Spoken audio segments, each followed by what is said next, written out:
podcast. This is Nathan, who is a not great parent, and I'm Molly, who is also a not great parent, and we're proud of it. That's true. I wondered, for the sake of this new little, I don't know if we're going to have this one be a full season or series on confessions. It'd be great if we could have created a set that was very much like a confessional. Oh, we should have. Confessional. That would have been fun. And each one of us could each week be the priest. Every week we switch what it is. We could get a caller. Yeah.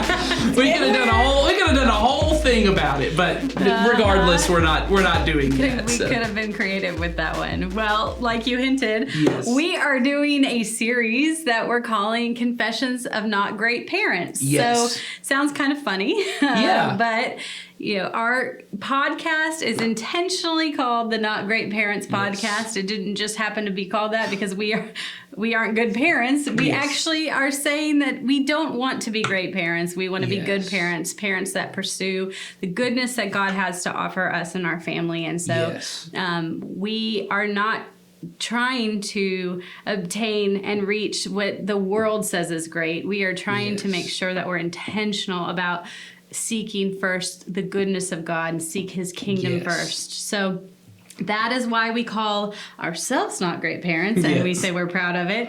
And that is why this new series is called Confessions of Not Great Parents. Yes. And so we know that we all have confessions as parents, right? Sure, we just have confessions as people. Whether you're great, whether you're good, whether you're bad. We all have confessions. And the world tells us as parents, we have to have this perfect, we have to be great parents who, never say a bad thing about their kid, never think horrible things, never have doubt themselves, none of that. And the truth is that we do. And that sometimes it's okay. Yes. It's always okay to have them. What's not okay is to not ever share them, so to speak, or not ever let them come to light. Because when we don't share our things, when we don't have confession, we don't talk about what we're thinking, we either do one of two things, right? So explain that a little bit about what we do with that if we're not sharing those things. Yeah, so if we never confess anything,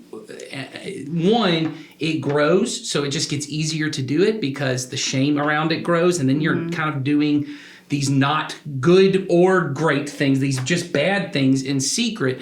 But you often get to a place where you start to try to rationalize and defend your bad behavior as actually good. And then you get yourself into this problem where now you're living really completely outside of God's will. Right, because you're either justifying something that's bad, or you've blown up something that actually might not be that bad, but you have made it worse, and you're living in some shame about it. So we are going to just continue to tick off the list of these confessions that come in and kind of talk through them, and we want to hear from you guys. We want you guys to share confessions you have. I know that sounds kind of funny. Tell us your confessions. But we do, because if you have them, probably others have them as well. Right. And so we've got a link in the show notes. You can put questions or confessions in there. And we'd love to hear from you guys. So please utilize that and share with us, and we'll bring them up on future episodes. So today we have one. Our own self-confession. Yeah. We don't know. And we said in the last episode that, sometimes these confessions there's really two traditions around confessions in Christianity. One is to confess our sins, our moral failures, the ways we've rebelled against God and his will, and we need to correct those. Yep. Right? But then there are other confessions we make, which are the confessions that we believe, right? You confess Christ as King, right? You confess Jesus is Lord. You confess him as your Savior. You confess when you're baptized. You confess when you give these ancient creeds. All those kind of things are confessions that really confirm and kind of reaffirm the things that you know to be true, so they get deeper within you. So sometimes we're going to look at these confessions that the world would see as maybe morally wrong, right? That, as we said in the last one, that your kid would not be your world. Yes, that was our confession in the last one. My kids are not my world. Well, some might say that sounds terrible as a parent to say, but we in the last one said,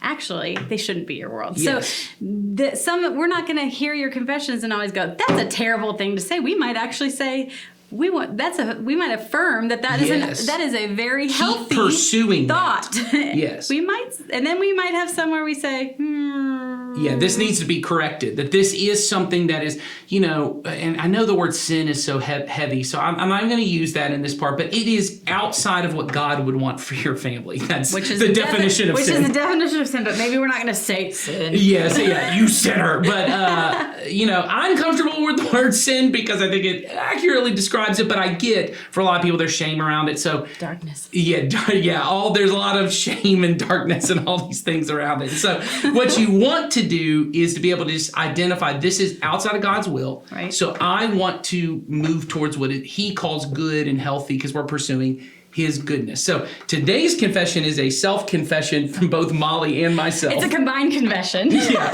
One of us said it and the other one goes, oh yeah, I do that too. So likely a lot of these confessions, even if you send them in, are, like we said, we want them to be relatable because, and so far, we're finding that they are. So this one is, I say things I regret and I cross the line with my words when it comes to my kids. Yes, as a parent, I say things I regret and I cross the line with my words. Yeah, so I think, even parents who pursue greatness have this way of kind of, like I'm rising above the messiness of my life. Like my life is messy, but look at how well I'm doing. And there's a way of going, I don't know, I'm not perfect. I don't say everything right all the time.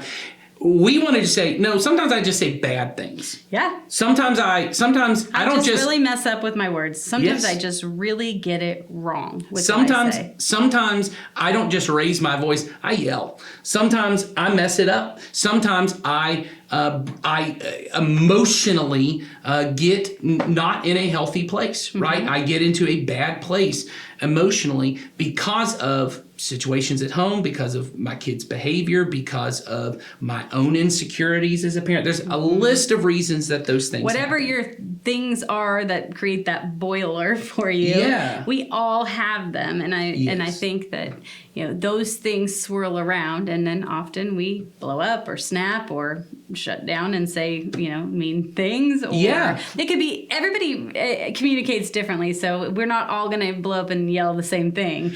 But we all can experience as parents have experienced I would find it hard to believe that there's nobody that has never. Maybe there are great parents out there who have never said things they regret, but certainly Molly and I would say there are times I have, and there are times I have had to not only confess on the internet in front of strangers, but also to my own kids, hey, I crossed the line. Oh, absolutely. That was too far. And I was hurt or I was frustrated.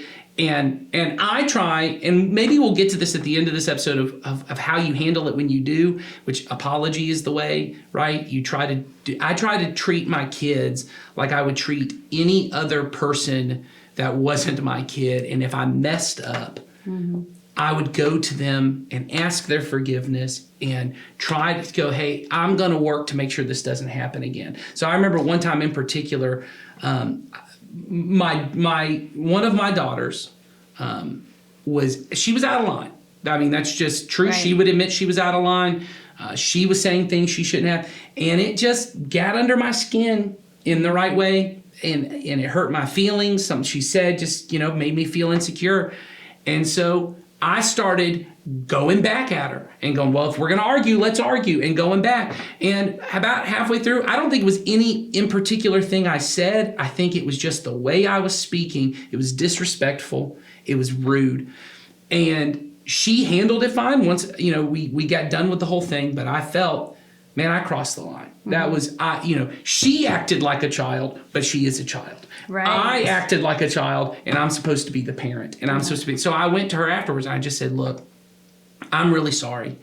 What you did wasn't right, but I should not have gotten my feelings hurt in the way I did, and I should not have spoke to you the way I did, and the way I said it to her. And I've used this a lot because I think it is helpful for myself to remember, but also for her to know, as I said, if anyone had spoken to me the way I spoke to you, I would not have handled it as well as you did. That's good. If anyone had been as disrespectful to me as I was to you, You know, I would not have dealt with it. And so I want to apologize to you and just say, I crossed the line and I'm going to do my best to not do that. I've also had my children come to me and say, hey, when you say things like this, that hurts my feelings. When you make this joke. As a feeler, I'm like, oof, ouch. Yes. I've had them come to me and say, this makes me feel like maybe you don't love me, and that's the language. And when you hear that, you go, oh, my, Yeah. But to try and hear it in there. On the flip side, that fact that you're hearing it from them says a lot about the fact that they're comfortable doing that. Yes. If you told me they only ever one time did that, they're never going to get to do that again. That would be different. But the fact that has that apology and discussion of how those words made you feel from both parties. Yeah. That is healthy. And I think what I want, which is ultimately when they say those things, to hear it from their point of view. And then I have to just say, you're right. And, and there's a part of me, as dad, because I'm a jokey kind of guy, because often it's ways that we tease and ways that we do this. And I want to be like, you need to toughen up. You need to get over that. It ain't that big of a deal. You're too sensitive. You're taking this too personally. But in that moment, just say, okay, and I'm going to try and do better. And I hope you'll give me grace, because I try to tell them all the time, I'm older. It's harder for me to change things, but I'm going to work. I hear what you say, and I want to move on. My child and I have, my older child, my younger one is not one I have this with, but my older one and I have plenty of spats, so to speak. And often I raise my voice, and he doesn't do great with that. He sometimes storms off, or he's a boy. He's much more physical, so he'll slam something, or I've been known to do that too. But he'll go upstairs and stomp upstairs or whatever, and then that only makes me madder. And then I'm yelling up the stairs something, and so anyway, all that to say, I often have to go back and say, all right, what you did was wrong. We got to a point that we shouldn't have. This was my part in that.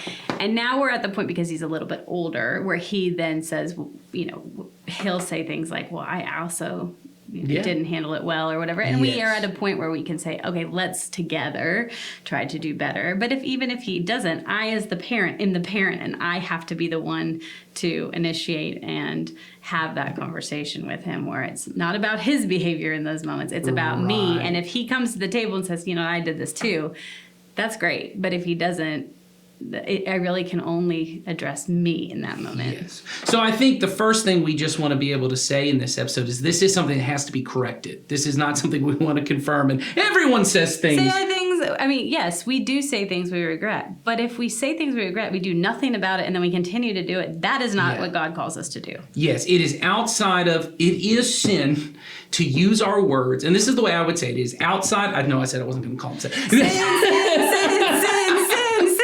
Let's say it a bunch of times. It is sinful to use any means, but especially words, to get back at somebody when your feelings are hurt, to try and coerce people to do, manipulate them, which,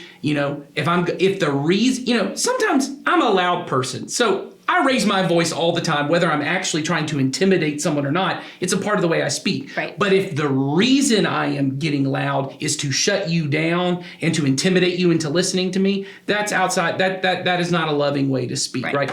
Or if I'm using my words to guilt trip or to manipulate, if I'm going to cry and I can't believe you'd ever say that to me, and I can't believe you'd act this way, and if I'm going to give you the silent treatment, which is another way to do it. That is a manipulative way to try and get my way. That is outside of God's, and it is outside of God's will, sinful, and it's not loving, and it is not the way that we are called to parent. We've already confessed, all of us do it in different ways. But where things get bad and where they start to border on becoming pretty unhealthy in a family is when you never confess it, and it grows in secret, or when you as the parent start to call it good. Right, because it's really great. It's not good. In our definition of great, right? It is really, good is not addressing it. Good is not keeping it bottled up. Good is not trying to change the good is trying to change. Yes. I just totally messed that up. So good is trying, opposite of what I said.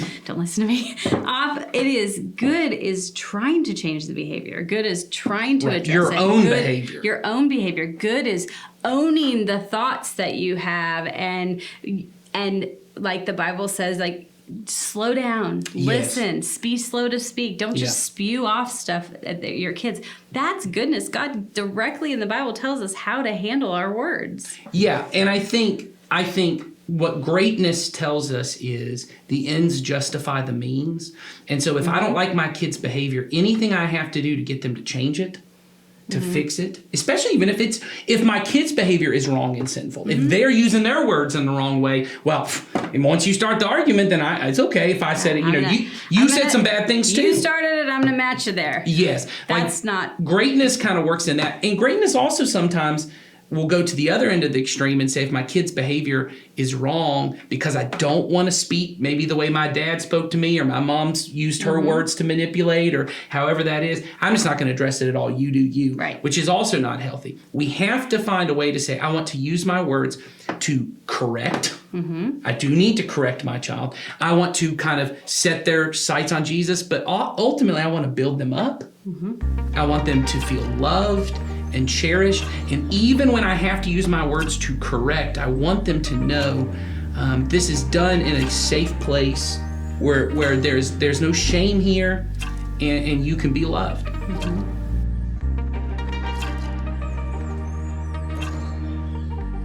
Well, guys, let me go ahead and make my own confession to you as well.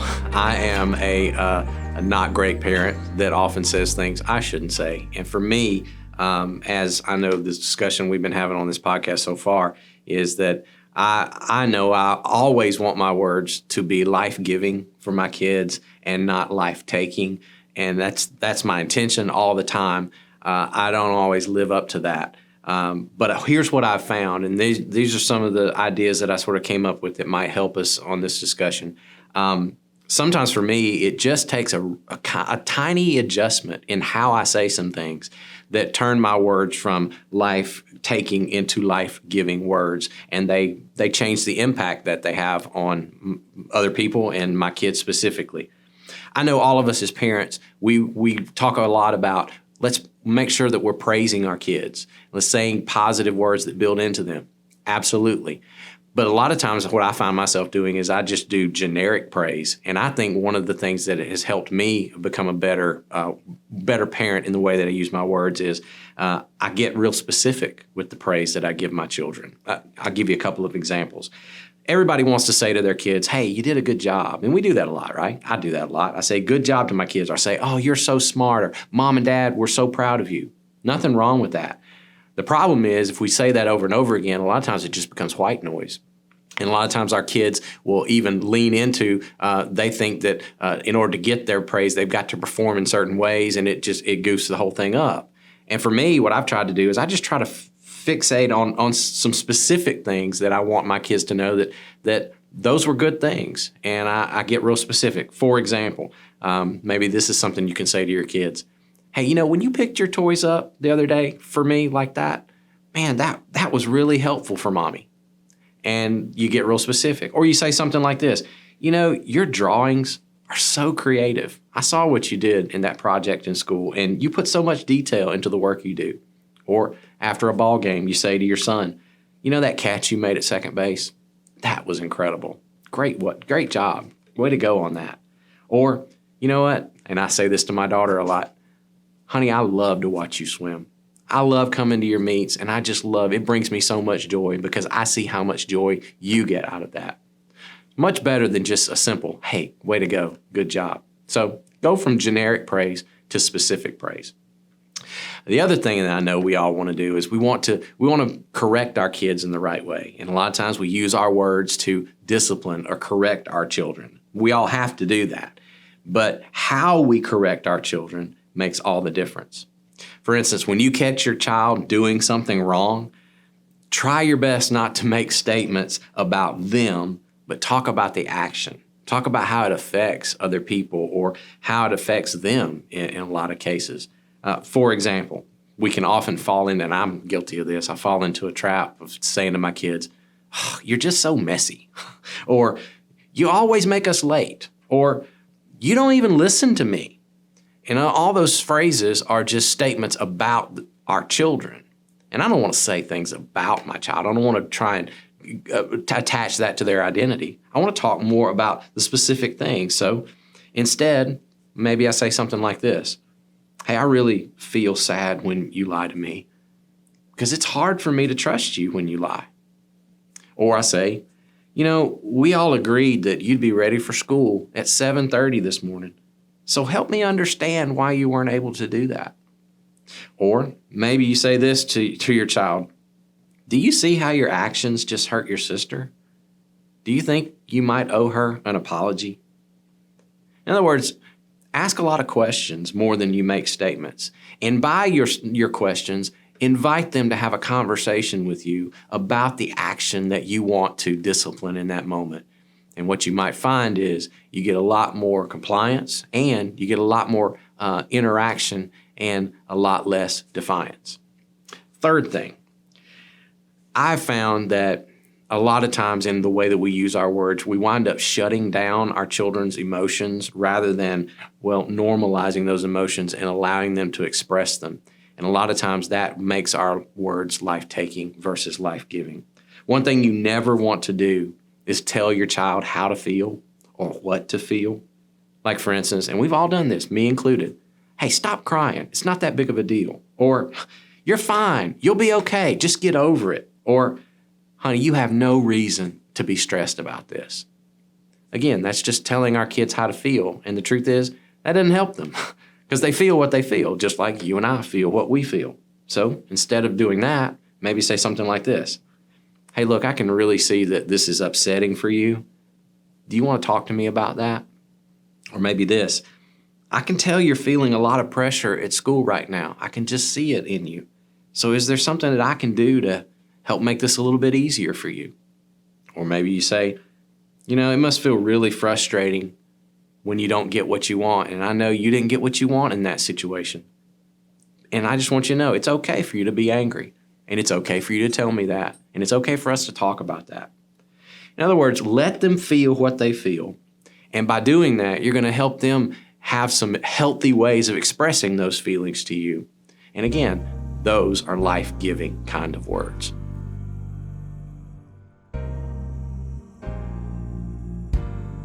So we do know that the Bible talks a lot about how to use our words. So in James in particular, we know that there are words, which you're going to tell us because I only know about 5 Bible verses verbatim. Well, I was going to say, the Bible. I know it. I would have to paraphrase. I'm like, John 3:16, got it. Yeah. But yes, I do know. James tells us that we should control our tongue. Yeah, so there's several different verses in the book of James. James is the brother of Jesus.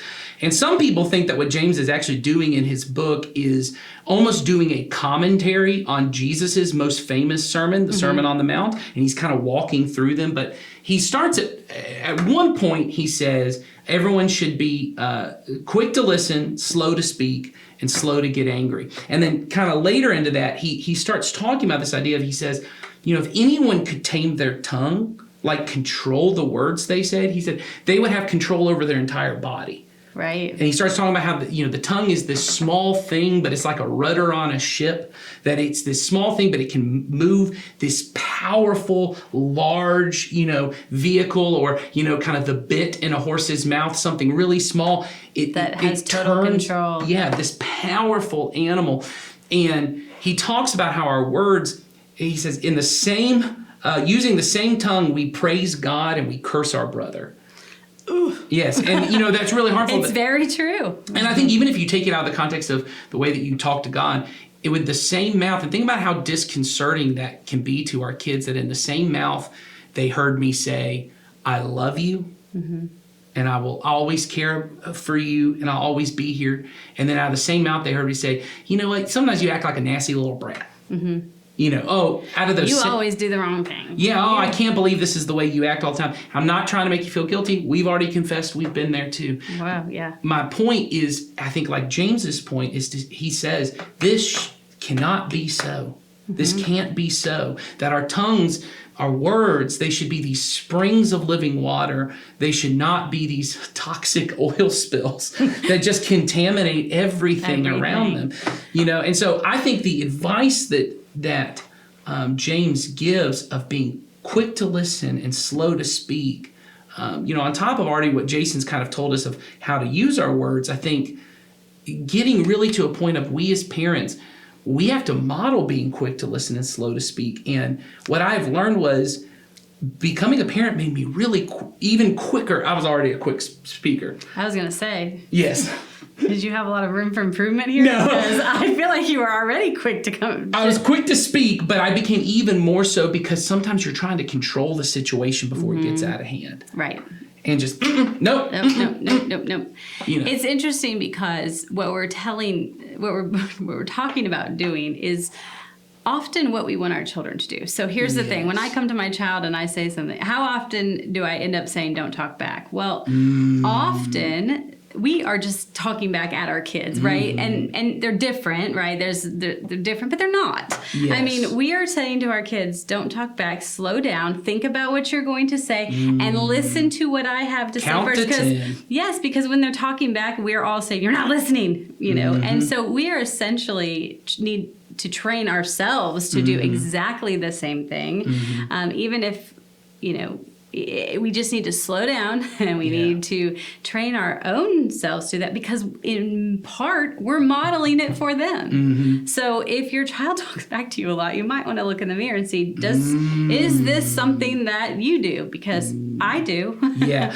Well, and I think it's the same thing, I always say to my kids, which is just the words of my parents coming out of my mouth is. Oh, isn't that fun? Yes.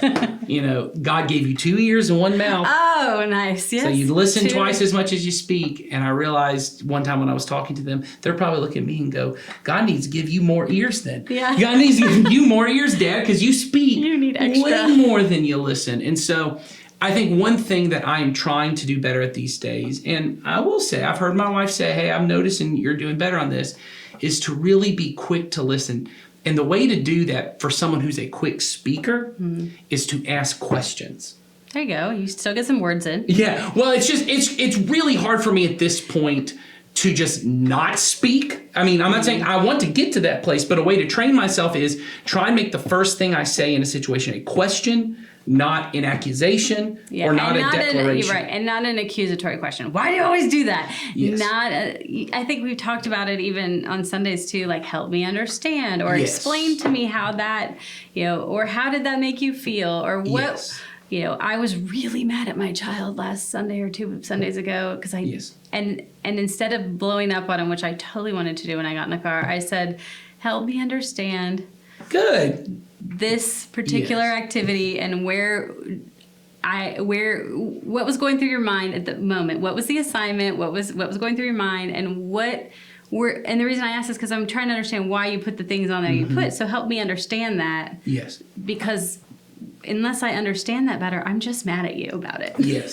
So I think that's a great thing of help me understand, or, just asking a question of, hey, what's going on? Or, what are you feeling right now? I ask that a lot. When I come in and my kids are really angry and maybe they're saying hurtful things or, maybe they're even having bad behavior. When I step in, instead of going, don't do that, we don't do that, we, blah, blah, blah. When I step in and go, hey, can you tell me what you're feeling? Why are you acting this way? My wife actually modeled this for me, which I thought was really good. She frequently would say, something must be wrong because you are not this disrespectful of a kid, or you are not a kid who does something like this. She's affirming and confirming who this child is. You're a respectful girl, you're a kind person, you don't use words like this. So, and she said one time what happened was one of my kids was losing it at me. They were upset, and in this case I was actually in the right. So they were losing, and my wife stepped in and just said, hey, you must be really upset because you are not the kind of girl who talks to your dad this way. So let's take a break and you tell me what's making you so upset. So it is a little bit of both, Right. but it allows you to say, and now I want to listen to you. And then you actually have to listen. You have to drop your assumptions, which I'm not always good at, because I think I know you better than you know yourself. I know what's going on. And sometimes that's hard. Like Henry, for example, he just had his 11th birthday, and he got it in his head that this would be a great birthday to get a cell phone. Oh, that's good. Well, It's a great birthday to get a cell phone, not a good one. right, exactly. You should say, hey, you need to listen to Not Great Parents Are podcast. you familiar with your Not Great Mom? That's right. Anyway, and he could not hear me say for months, that's not happening. Right. And that's not happening. And that, he just convinced himself that I had some secret plan to Right. surprise him with a cell phone. Right. And I just never did. And I kept saying to him, Henry, stop talking about a cell phone because I'm not interested. But the day before his birthday, he was at my mom's, and she dropped him off at our house, and he was in a terrible mood. And he said to me, I said to him, what's going on? Because I could already tell there was going to be something. And I said, what's going on? And he said, Peg, which is my mom, that's what he calls her. Peg said, I'm not getting a cell phone. And I thought, so she had to tell you? But, You listened when she said it. Yeah, I know. But I said, she's right. And I said, and I've been telling you that. Yes. And I could see that he was boiling up. And I remember when we talked about it in one of the podcasts a while back, or maybe it was parenting ministry, we talked about letting boys sometimes just be upset. And That's do what right. they Just wanna let do. him be angry. So I said to him, I know you're upset right now. Is there anything you want to say other than trying to convince me that you need a cell phone? Right. Is there anything you just want to talk about? Talk about your feeling around it? It's not going to change I don't need a sales pitch because it's not going to change what we're doing here. And he said, I'm just really mad about it. And I said, okay, and you can be mad. You can be upset. It's not going to change my decision. And you can go up in your room and be mad about it, or you can stay down here. And then when you're in a place where you're ready to re-engage with us at dinner or whatever, that's fine. But if you want me to be around, I will. If you don't want me to be around, I won't. But you have my permission to be mad. And it was very healthy for us because it didn't turn into some explosion between the two of us. And That's a really good thing. Yeah. And I think it allows them to know everyone wants to be heard. There are these things, all of us want to know that we're loved, but we also want to just know that we're heard. Yep. And sometimes I don't even want people to change their behavior. I just want them to know how it affects me or how, and that, I'm not even trying to change another. I just want to be heard. And so your kids, they will hear being heard like being accepted. Right. Even if you have to correct some of the things that their understanding of something or even some of their behavior, if you allow them to know they're heard, the ability for them to want to speak to you more, it just grows. And so quick to listen is huge. Slow to speak is the next one. Everything from count to 10, think about what you say. Breathe in, breathe or out. even taking a break. And, sometimes we have to do this if our kid is, losing it and they cross a line. Sometimes we have to say, hey, that was too far. You need to go to your room because I'm getting upset and I don't want to say something I'm going to regret. So we need to take a break and then we can come back together. And sometimes that just changes the tone and it models for them. It models for them what it is to be slow to speak. So I think being willing to say it is important for us to be able to say to ourselves and to our kids, words carry a lot of weight, and I don't ever want to treat them carelessly. And so sometimes I really need to slow down. Right. If I was disarming a bomb, I wouldn't just go, well, we're in the heat of the thing. I'm just, yellow, Yeah, right. I want to take a little bit of time to go, okay, maybe I'll get an expert. I'll get someone else's opinion on how I should handle this. And maybe as parents, we should be excellent bomb disarmers. Hey, there you go. I like that. Well, and I will say this for having children who have come from foster care and also just being a foster parent for years, a lot of the training, and this is, I think, good for all parents, is about de-escalating situations. That you often come in And I think you get by with it a lot if it's a child who's not from a traumatic situation, that you can kind of just come in and go, nope, stop, go over here. And they kind of figure out how to kind of bottle that up. But when you come into a situation where the emotion is high and your goal is to come in and intimidate or to try and take authority by being forceful, you often escalate the situation and you're not disarming the bomb. If you can come in and de-escalate, one of the easiest ways to de-escalate is say, hey, well, come here. Sometimes it's through physical touch. So, if your kid is a love language touch, coming in and just a gentle hand on the shoulder or hugging them. I do that with one of my daughters. Go, hey, come here and give me a hug, just so we both know we're on the same side. I'm not in here trying to be mad at you. We're on the same side of this. And so get in that place and then go calmly, okay, tell me what happened. And then when they answer, instead of going, well, that was stupid, you shouldn't have done that, which is something I say because now I'm calling my kid stupid. Instead of saying that, I want to step in and say, hey, why do you think you chose to say that? How were you feeling when that happened? Is that why you chose to say that? Do we want to do things because we're scared? Do we want to do things because we got our feelings hurt? Is it okay when someone hurts my feelings for me to hurt their feelings back? It now has de-escalated the tone of the situation. I'm more careful. And then sometimes if it is getting heated and you can't, just saying, hey, we need to take a break. Yeah. We need to come back. This is good advice in your marriage too. I'm just saying my wife and I've had to do this more than once. Of we need to take a break. Yeah. This is not healthy. I frequently have to say to other people, I'm going to stop talking. And I think sometimes it comes across like, I'm withdrawing from this conversation because I'm not getting my way. That's not what I mean. No, you said it to me one time. I think we were in a meeting and you're like, I'm going to stop talking because I don't think I'm communicating this well. Yeah. And at first I was like, is he mad? And then I was like, no, he actually is saying, I'm going to stop talking because I'm not only am I not communicating, I can't hear what's going on. So if I just slow this down, maybe we both will come to a different place. I know my personality is to be very competitive. And when I have an idea that I want to push through is to try and argue my point of view, even if I'm wrong. And I will feel accomplished that I got what I wanted. And often I realize when I'm in, and that's a good example. I remember that meeting. When I'm in a meeting with Molly, who I care about, and so my John's there, my brother's there, and I care about him, and there's other people in the meeting, and we all care about the church. We're all trying to make a good work decision here. And when I am I'm getting frustrated and angry that no one's listening to the great idea I have.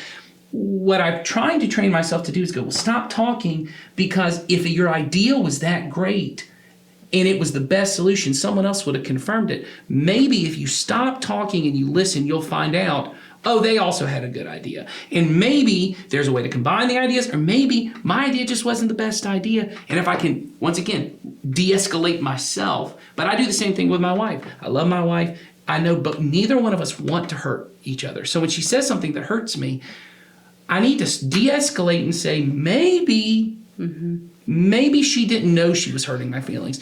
Or maybe something hurt her before she came in and she's just not, she's not in her healthiest space and she said something that hurt me. Maybe we just are not communicating well and we just need to de-escalate this. And sometimes they're 7 years old. And the reason they said something hurt your feelings is because they're 7 years old. And sometimes the reason they can't control their body is because they're 7 years old. And for you to come in and de-escalate the situation, say, hey, I'm here for you. I am on your side. It changes everything. And so, now that we know the kind of things we should avoid saying, the kind of things that we should say, I think it's important for us to be quick to listen, slow to speak. And then when we do mess it up, you have to apologize. And these are no holds barred apologies. What I mean is they are not two-way streets. Your kid may have messed it up. Drop your expectation about the kid. You are walking in and you are apologizing for solely your own behavior. Yes. It's the way I would approach it if it's the way I would approach it if in that meeting we're talking and I punched one of my coworkers in the face. It happens all the time. Yes. It does not matter what they said to me before. No. I chose to punch them in the face. And in a situation with my kid, it doesn't matter what they said to me. When I chose to say something hurtful or wrong to them, it doesn't matter what they said to me because I'm the adult. Right. My words carry a heavier weight to them. Yes, we could do a whole episode on the one word alone called triggered. Which Yes. We still own our own behavior. Yes. We still own our response to something. And so apology is huge. And we know that we've got to do it. I mean, you just have to apologize. And in part, it's because good parents are modeling apology. Good parents are ultimately saying, this relationship between you and I matters more than my idea or the way you acted in this moment or, whatever frustration I walked in the door with. That ultimately this relationship is the most, neither one of us wins if that doesn't win because God has said that. There is no competition here. The win is that win-win is the only win. If there is any loser, we both lose. Right. But the difference is that we as the adults, we are going to have to carry that more because our children are children. Well, and at some point we need to talk about there is a place to teach your kid how to apologize. And it's really pivotal because kids who can't apologize become adults who can't apologize. But when you have crossed the line, you're not looking for an apology from them. You are coming in and you are owning, I crossed the line. I am sorry. Will you please forgive me? Ask for forgiveness. And then you say, and I'm going to do better. Yep. I'm going to work. And then you actually have to do it. And then you have to do it. Then you got to do it. Yeah. But this is a confession. It needs to be corrected. But all of us struggle with it. James says, if anyone could do it perfect, their whole body would be perfect. They'd never sin in any way again. Nope. But none of us are perfect. We're all trying to learn how to be good. Right. And goodness means we're always working at it. That's right. So send us in your confessions. Send us in your confessions, and we're glad you're here with us today. And we will talk to you on the next episode. Take care. See you then.